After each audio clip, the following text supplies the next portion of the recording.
Do you have any idea what this dress costs? You're a failure who can't even hold a tray straight. Before we get into this story, I want to welcome you to Modernist Africa Folktale. Here we tell stories where the humble rise from the ashes and the proud are forced to learn the weight of their choices.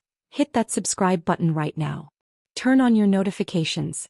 Now let's begin this story. The ballroom of the Plaza Hotel in New York City was a sea of black ties, silk gowns, and jewelry that cost more than a mid-sized city's annual budget. It was the night of the Thorne Tech Global Summit, and every person in that room was waiting for one man, Elias Thorne. At 34, Elias was the undisputed king of Silicon Alley. He was worth $18 billion. He was the man who had digitized the world, yet he was a man who felt absolutely nothing. But tonight, the gala was interrupted by a commotion near the catering entrance. A woman in a stained server's uniform was being berated by a woman in a $20,000 Dior gown. "Do you have any idea what this dress costs?" the wealthy woman shrieked. A small splash of champagne had landed on her silk train. "You're a nobody.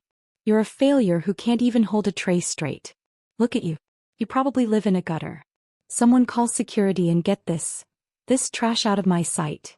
The server, a young woman named Maya, stood with her head bowed. Her hands were shaking. She wasn't crying because she was ashamed. She was crying because she knew this meant she would lose her job. And if she lost this job, her 7-year-old daughter Lily wouldn't eat tomorrow.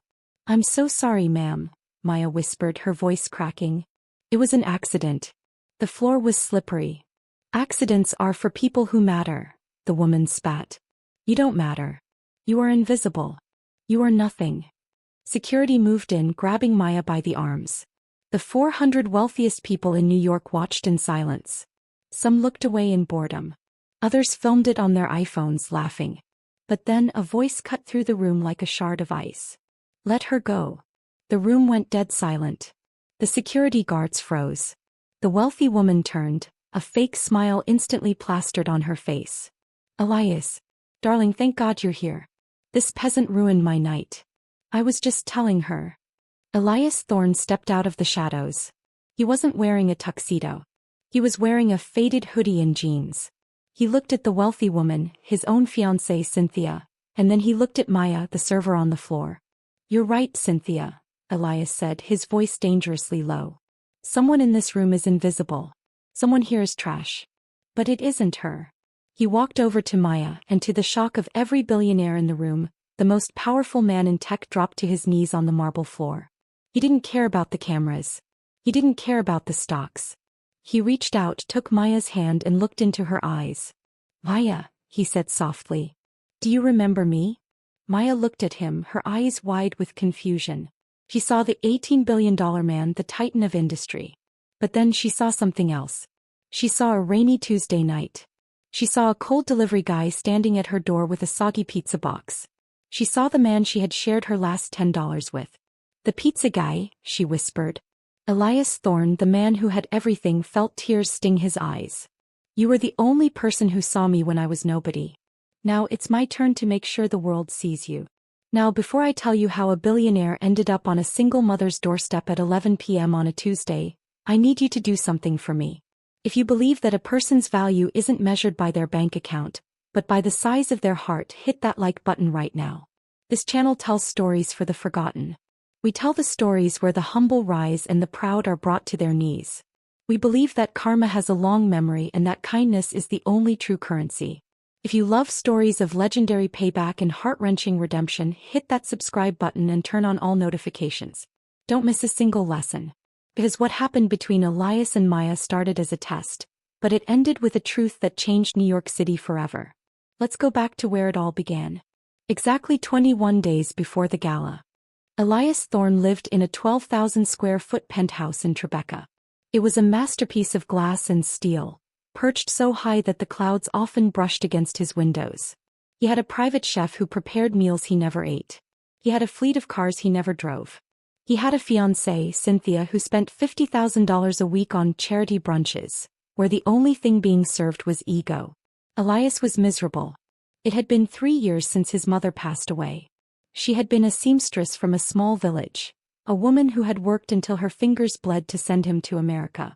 On her deathbed she had grabbed his hand and whispered, "Elias, money attracts masks. Find the person who loves the man who has nothing. Because the man who has everything is always alone." At the time Elias hadn't understood. He was too busy building ThorneLink, the app that would revolutionize global logistics. But now, at the top of the mountain, he realized he was surrounded by vultures. Cynthia didn't love him, she loved the Mrs. Thorne title. His board of directors didn't respect him, they respected the profit margin. One Tuesday night, while Cynthia was complaining about the low-class vintage of the wine they were served at a gallery opening, Elias snapped. "I'm going out," he said, grabbing a plain black hoodie. "To where? The club? Is Jay-Z there?" Cynthia asked, not looking up from her phone. "No," Elias said. "Just out." He walked out of the penthouse, bypassed his security team, and took the service elevator to the basement. He kept a small, dusty garage in Queens under a fake name. Inside was an old, beat-up 2012 moped and a faded red thermal delivery bag. He had bought a struggling local pizza shop, Vito's Slices, a month ago. He didn't do it for the money. He did it so he could have a place to disappear. He walked into the shop. The manager, a man named Sal who was the only one in on the secret, looked up. "Rough night at the office, boss?" Sal asked, tossing a ball of dough. "The roughest," Elias said, putting on a hat that covered his face. "Give me the furthest delivery. The one nobody wants to take." Sal looked at the screen. "Got a delivery for a Maya M. It's all the way out in the outskirts of the Bronx. High-rise project. Elevator is broken again. It's a $12 order and the last 3 drivers refused it because there's never a tip. It's a poverty run, Elias. You don't want that." "That's exactly what I want," Elias said. He grabbed the box. The rain was starting to fall, a cold, biting New York autumn rain. He hopped on the moped and began the long ride. As he left the bright lights of Manhattan, the world changed. The glass towers were replaced by cracked pavement and boarded-up windows. The smell of expensive perfume was replaced by the scent of exhaust and damp concrete. He finally reached the address. It was a bleak, gray building that looked like it was being held together by hope alone. He checked the apartment number, 14C. The lobby smelled of ammonia. The out-of-order sign on the elevator was yellowed with age. Elias began the climb. By the 10th floor his legs were burning. By the 14th he was gasping for air. He thought about his penthouse, where he never had to walk more than 20 feet to get anything he wanted. He knocked on the door of 14C. It was opened by a small girl, maybe 7 years old. She was wearing a t-shirt that was 2 sizes too big and held a drawing of a flower. "Is the food here?" she asked, her eyes lighting up. A woman came to the door behind her. This was Maya. She looked exhausted. There were dark circles under her eyes that told a story of 1,000 sleepless nights. She was wearing an old waitress uniform from a different diner. "Lily, go sit down," Maya said gently. She looked at Elias. To her he wasn't a billionaire. He was a shivering delivery man, soaked to the bone, standing in a dimly lit hallway. "I'm so sorry for the walk up," Maya said, reaching into her pocket. "I know the elevator is a nightmare." Elias handed her the box. "It's okay. It's part of the job." Maya pulled out a handful of crumpled ones and a few quarters. She counted them carefully. "The total was $12.50, right?" "Right," Elias said. She handed him $13. "I know it's not much of a tip. I'm so sorry. They're a little tight this week." Elias looked at the 50 cents in his hand. He made $50,000 every minute in passive interest. But this 50 cents felt heavier than his entire bank account. He looked past her into the apartment. It was spotlessly clean but empty. There was no furniture in the living room, just a mattress on the floor and a small table where the little girl was already opening the pizza box. He saw the girl take a slice and offer it to her mother first. "No, Lily, you eat," Maya said, her stomach letting out a loud, traitorous growl. "Mommy ate at the diner." Elias knew that was a lie. He had seen the diner she worked at on the way here. It had been closed for renovations for 3 days. Maya hadn't worked. Maya hadn't eaten. Elias turned to leave, but his moped keys slipped from his wet hands and fell through a crack in the floorboards of the hallway. "Damn it," he whispered, kneeling to try and reach them. Maya stepped out into the hall. "Are you okay?" "My keys," Elias said, his voice shaking, not from the keys but from the cold. He had been riding in the rain for 40 minutes. He was shivering violently now. Maya looked at him. She didn't see a service provider. She saw a human being in distress. "Sir, you're freezing," she said. "Please. Come inside for a minute. Just until you stop shaking. I don't have much, but I have a heater that works half the time and some hot tea." Elias hesitated. If Cynthia saw this place, she would have called the health department. But as he stepped inside, he felt a warmth that his penthouse lacked. It was the warmth of a home, not a house. "I'm Elias," he said. "I'm Maya. And that's Lily," she said, pointing to the girl. "Lily, move your drawings so Mr. Elias can sit." Elias sat on the edge of the mattress. Maya handed him a chipped mug of tea. It was the cheapest tea money could buy, but it was the best thing he had ever tasted. "You don't have to do this," Elias said. "I'm just the pizza guy." Maya sat on the floor across from him. "My mother used to say that the person who brings you your food is a guest in your home. And you look like you've had a long day, Elias." "You have no idea," he muttered. They talked for an hour. Elias didn't talk about software or IPOs. He talked about his mother. He talked about how he missed the smell of the village. Maya talked about her dream of becoming a nurse. She had been 3 credits away from her degree when her husband walked out, taking their savings and leaving her with the debt. "I work 3 jobs," Maya said, looking at her sleeping daughter. "Server at the hotel, cleaner at the office, and I do laundry for the neighbors. It's not the life I imagined, but if she's happy, I'm okay." Elias looked at the table. The pizza box was there. There were 2 slices left. "Why didn't you eat?" Elias asked. Maya smiled, a sad, beautiful smile. "That's Lily's breakfast for tomorrow. If I eat, she goes to school hungry. That's not a choice I'm willing to make." Elias felt a lump in his throat. He reached into his pocket. He wanted to give her $10,000. He wanted to buy the building. He wanted to fix everything. But he remembered his mother's words. Find the person who loves the man who has nothing.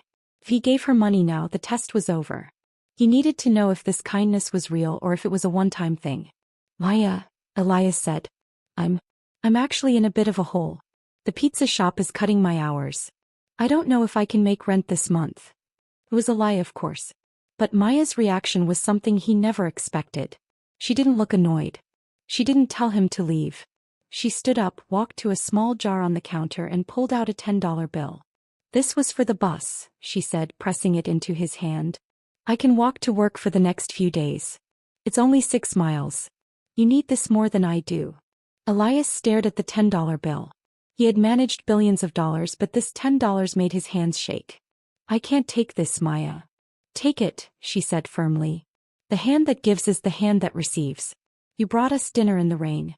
This is just the world balancing itself out." Elias left that night with the $10 bill in his pocket. He didn't go back to his penthouse. He went to Vito's Slices and sat in the back room until the sun came up. He realized that for the first time in 10 years, he had met someone who was real. But the world of Elias Thorne was not a kind place. And the vultures were starting to circle. The next day, Elias returned to Thorne Tech. He was back in his custom suit. He was back to being the Iceman. He called his head of security, a man named Marcus. "I want a full file on Maya M." Elias ordered. "Every debt, every struggle, every dream. And Marcus? Don't let her know I was there." "Yes, sir," Marcus said. "And what about the gala? Your fiancée is asking about the guest list." "Cynthia wants a show," Elias said, his eyes turning cold. "We're going to give her one she'll never forget." Over the next 2 weeks, Elias lived a double life. By day he was the billionaire. By night he was the delivery guy. He went back to Maya's apartment 3 more times. Each time he brought mistake pizzas. Orders he claimed were made wrong so she didn't feel like a charity case. Each time Maya treated him like a king. She helped him fix a rip in his hoodie, using her old sewing kit. She gave him advice on how to talk to his boss, to get more hours. She even let Lily show him her drawings. One night, Elias was sitting on the floor of the apartment, helping Lily with her math homework when Maya's phone rang. Her face went pale as she listened. "I understand," she whispered. "Yes. I'll be there." She hung up and sank into the only chair in the room. "What is it?" Elias asked. "The catering company," Maya said. They're handling the Thorne Tech Gala. One of the servers dropped out. They told me if I don't work the double shift, they'll fire me from the agency. But Lily, I don't have a sitter for Saturday night. Elias looked at the little girl. This was the gala where he was supposed to announce his merger with Cynthia's father's company. This was the night he was supposed to seal his fate. I'll watch her, Elias said. Maya looked at him. Elias, you have your own job. You can't. My boss is a jerk, Elias said with a straight face. I'll tell him I'm sick. Let me do this, Maya. You need this shift. It's the Thorne Gala, right? I hear the tips are huge. Maya laughed, a dry, bitter sound. People like Elias Thorne don't see people like me, Elias. We're just the furniture that moves the plates. But the pay is double. If I do this, I can pay the electric bill. Then do it, Elias said. I'll be here with Lily. Saturday night arrived. Elias Thorne, the man New York was waiting for, was sitting in a Bronx housing project eating cereal with a 7-year-old girl while the world's elite wondered where he was. Meanwhile, at the Plaza Hotel, Maya was struggling. She had been on her feet for 14 hours.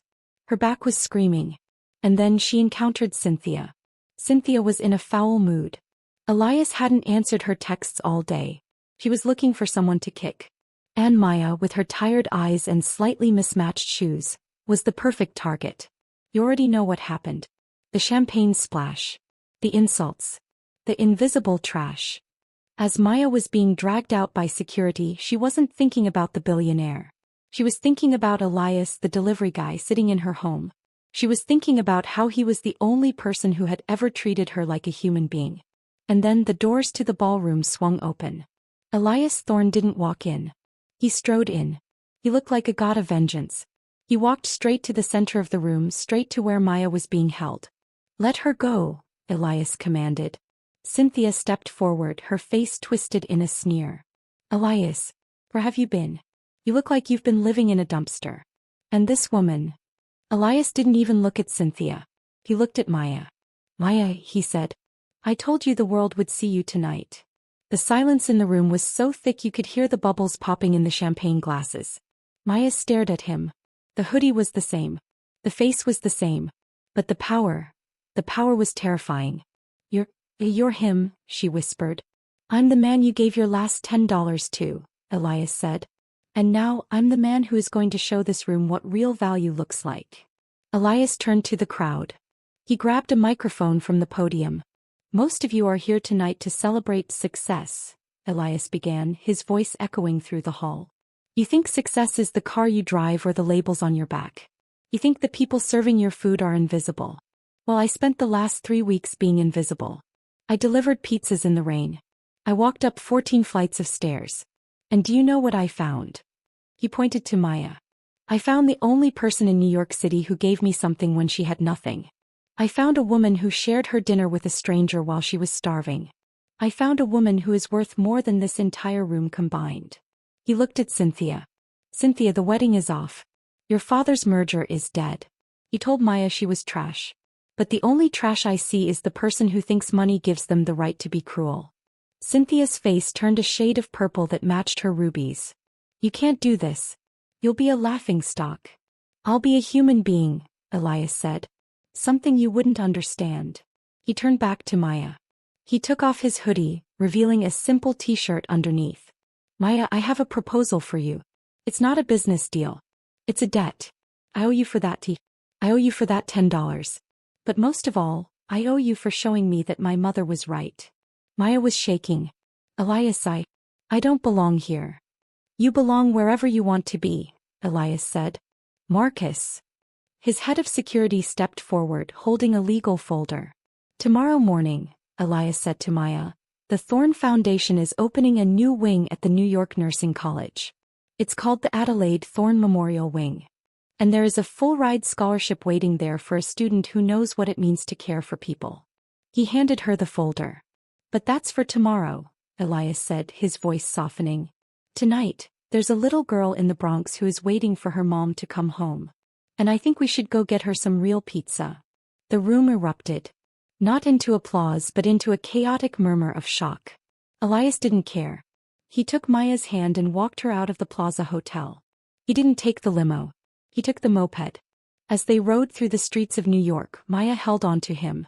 The rain started to fall again, but neither of them felt the cold. When they got back to the apartment, Lily was still awake. He saw her mom. She saw Elias. "Did you get the money for the lights, Mommy?"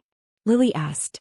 Maya looked at Elias, then at the scholarship folder in her hand. "No, baby. We got something much better than that." But the story wasn't over. Because Cynthia and her father weren't going to let $18 billion walk away without a fight.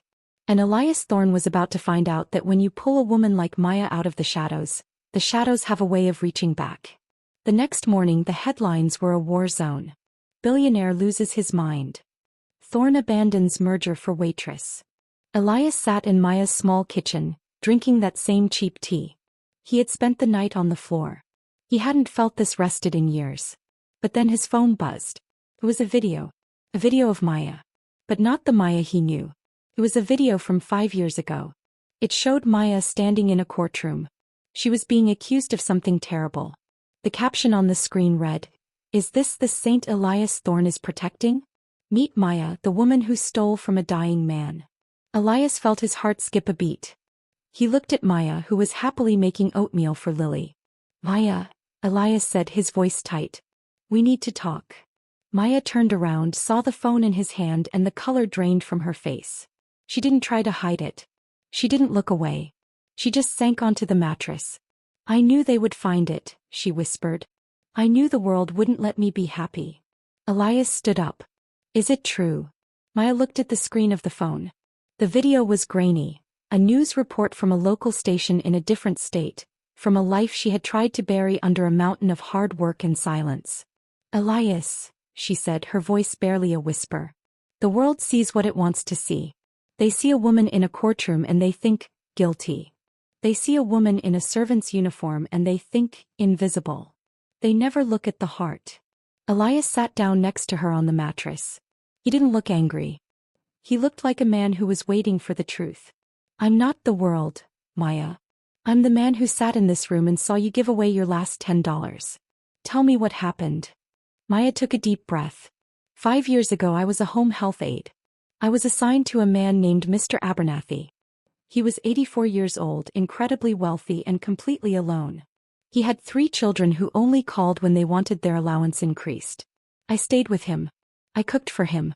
I read him poetry when his eyes failed. I became the daughter his own children refused to be. She looked at Lily, who was drawing quietly in the corner. "Before he passed, he gave me a gift," Maya continued. "A small box of his late wife's jewelry. He told me to sell it and use it for Lily's education. He said it was his thank you for the only kindness he had felt in a decade. But the moment he died, his children descended like vultures. They found the empty box. They found out I had it. They didn't care that he gave it to me. They called it elder abuse. They called it grand larceny." "What happened in court?" Elias asked. "I had a public defender who told me I couldn't win against 3 high-priced lawyers," Maya said, a tear finally escaping. "He told me if I went to trial and lost, I'd go to prison for 10 years. Lily would be in the system. So I took a plea deal. I confessed to a crime I didn't commit just so I could stay with my daughter. I lost my license. I lost my career. I moved to New York to start over where nobody knew my face. And now Cynthia has found it." Elias felt a cold rage bubbling in his chest. It wasn't directed at Maya. It was directed at the system that punished the kind and rewarded the greedy. It was directed at people like Cynthia who used the truth as a weapon to protect their own lies. "Maya," Elias said, standing up. "In my world we have a saying. Information is power. But the right information? That's a nuclear strike. What are you going to do?" "I'm going to do what I do best," Elias said. "I'm going to find the pieces of the puzzle that Cynthia didn't think existed." For the next 72 hours, the Thorne Tech headquarters became a war room. Elias didn't go to the board meetings. He didn't answer calls from his lawyers. Instead, he sat with his best data analysts and private investigators. "I want the records from the Abernathy estate," Elias commanded. "I want the internal emails of the children. I want the security footage from the Abernathy house that mysteriously disappeared during the trial." "Sir," Marcus said, entering the office. Cynthia's father, Mr. Sterling, has called an emergency board meeting for tomorrow morning. They're moving to remove you as CEO. They're using this scandal to claim you're mentally unstable and that you've brought a criminal into the inner circle of the company. Elias looked at a single document on his desk. It was a letter handwritten and yellowed with age. He had found it in a safety deposit box that Mr. Abernathy had kept in a small town bank. A box his children didn't know existed. "Let them have their meeting," Elias said, a predatory smile touching his lips. "It's time for the final delivery." The boardroom of Thorne Tech was a cathedral of glass and mahogany. The 30 board members sat in high-backed leather chairs, looking like judges in an ancient court. Cynthia sat next to her father, wearing a white suit that was supposed to represent her purity. She looked triumphant. "Elias is late," Mr. Sterling said, checking his gold watch. "As expected. The man has lost his grip on reality. He's wandering the Bronx with a thief while our stock price drops. I move that we vote immediately to strip him of his titles and appoint." The heavy oak doors swung open. Elias Thorne walked in. But he wasn't alone. Maya was with him. She wasn't wearing a server's uniform and she wasn't wearing a designer gown. She was wearing a simple, professional suit, her head held high. "You have a lot of nerve bringing her here," Cynthia hissed, standing up. "This is a place of business, Elias. Not a halfway house for criminals." Elias ignored her. He walked to the head of the table and placed a tablet down, connecting it to the massive screens on the wall. "You all want to talk about character?" Elias asked the board. "You want to talk about the scandal that is hurting this company? Fine. Let's talk about the Sterling family." He hit a button. The screen didn't show Maya's courtroom video. Instead, it showed a series of bank transfers. It showed Cynthia's father, Mr. Sterling, paying a massive consultation fee to the Abernathy children 3 years ago. The room went silent. "What is this?" one of the board members asked. "This," Elias said, "is the paper trail of a frame-up." Mr. Sterling knew the Abernathy estate held a small percentage of Thorne Tech shares. He wanted those shares to launch a hostile takeover. When the children wanted to get rid of the nurse, who was actually being left those shares in a secret will, Mr. Sterling provided the legal muscle to crush her. "He didn't just frame Maya to be cruel. He did it to steal my company." Cynthia's father turned ashen. "This is a fabrication. Those are private business dealings."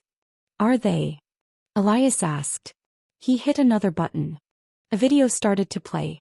It was from a hidden nanny cam in Mr. Abernathy's bedroom. It showed the old man, weak but lucid, handing the jewelry box to Maya. "Maya," the old man's voice rasped through the speakers. "My children are sharks. They don't deserve the love my wife put into these stones. You do. Take them. Tell the lawyer about the safety deposit box in the morning. You're the only person who hasn't looked at me and seen a $sign." The video continued. It showed Maya crying, hugging the old man and promising to take care of Lily. And then, it showed the children entering the room 10 minutes after he passed, ripping the box from Maya's hands and laughing about how they were going to fix the help. Elias looked at the board. Maya didn't steal anything. She was the victim of a conspiracy led by the man sitting at this table. She spent 5 years in poverty, working 3 jobs, cleaning up after people like you, while the man who framed her used her stolen shares to buy his daughter $20,000 dresses. The board members looked at Mr. Sterling with disgust. In the world of high finance, being a jerk is fine, but being a thief who gets caught is unforgivable. "I have already turned these files over to the district attorney," Elias said. "The Abernathy case is being reopened. The Sterlings are being sued for racketeering. And as of 10 minutes ago, the board of Sterling Global has fired Mr. Sterling from his own firm." Cynthia looked at her father, then at Elias. The Mrs. Thorne dream was evaporating in front of her eyes. "Elias, wait," she stammered, her voice suddenly small. "I didn't know. I was just trying to protect us." Elias walked over to her. He reached into his pocket and pulled out the $10 bill Maya had given him when he was the pizza guy. "You remember this, Cynthia?" Elias asked. "You told me Maya was invisible trash. But this $10 represents more humanity than you've shown in your entire life. You didn't want a husband. You wanted a vault. Well, the vault is closed." He turned to the board. "I am not resigning. But I am making some changes. Thorne Tech is no longer a logistics company. We are now the largest financier of affordable housing and vocational training in the country. And our new chief of social impact is someone who actually knows what the word impact means. He looked at Maya. Maya, you've spent your life taking care of people when the world wasn't looking. Now I'm giving you a platform where the whole world has to watch. The board, sensing the shift in power, began to applaud. It started small, then grew into a standing ovation. Maya stood there, the woman who had been dragged out of the Plaza Hotel just days ago, and she didn't look like a victim. She looked like a leader. The aftermath was a whirlwind of justice. Mr. Sterling and the Abernathy children were indicted within the month. Cynthia, whose bank accounts were frozen as part of the investigation into her father's money laundering, was forced to move out of her Upper East Side penthouse. The last time Elias saw a report of her, she was seen at a luxury consignment shop, trying to sell the same Dior gown she had worn to the gala. They offered her $300 for it. She cried. Maya didn't just go back to school. She graduated top of her class, but she didn't become a nurse. Instead, she ran the Thorne Foundation. Under her leadership, the invisible people of New York finally had a voice. She built clinics in the Bronx, daycare centers in Queens, and a scholarship program that ensured no single mother ever had to choose between a bus pass and a meal. Elias Thorne didn't go back to his penthouse either. He sold it. He bought a modest brownstone in a neighborhood where he could hear the sound of kids playing in the street. One Tuesday night, exactly a year after the night he met Maya, the doorbell rang. Elias opened the door. It was Maya. She was holding a pizza box. I heard the delivery guy around here is a little slow, she said, a mischievous glint in her eyes. Elias laughed and stepped aside to let her in. Lily ran past them, heading straight for the drawings she kept on the kitchen table. As they sat down to eat, Maya reached into her pocket and placed something on the table. It was the $10 bill. It had been framed in a small, simple wooden frame. I want you to keep this in your office, Maya said, to remind you of the night the billionaire died and a man was born. Elias took her hand. I don't need a frame to remind me, Maya. I just have to look at you. And that is the lesson of this story. Your position in life is a temporary shadow. One day you are the king, the next you are the beggar. But your character, your kindness, that is the only thing that stays when the lights go out. The people you think are invisible are often the ones holding the world together. Never judge a man by his clothes and never judge a woman by her struggle. Because a river does not drink its own water and a tree does not eat its own fruit. We are here to live for each other. If this story touched your heart, if it made you think twice about the people you pass on the street every day, please hit that like button. Share this story with someone who needs a reminder that karma is real and that kindness always finds its way home. And if you haven't yet, subscribe and hit that notification bell. We have so many more stories to tell. Stories of the humble rising, the proud falling, and the legendary payback that only the truth can provide. Thank you for watching. And remember, the hand that gives is the hand that receives. We'll see you in the next story.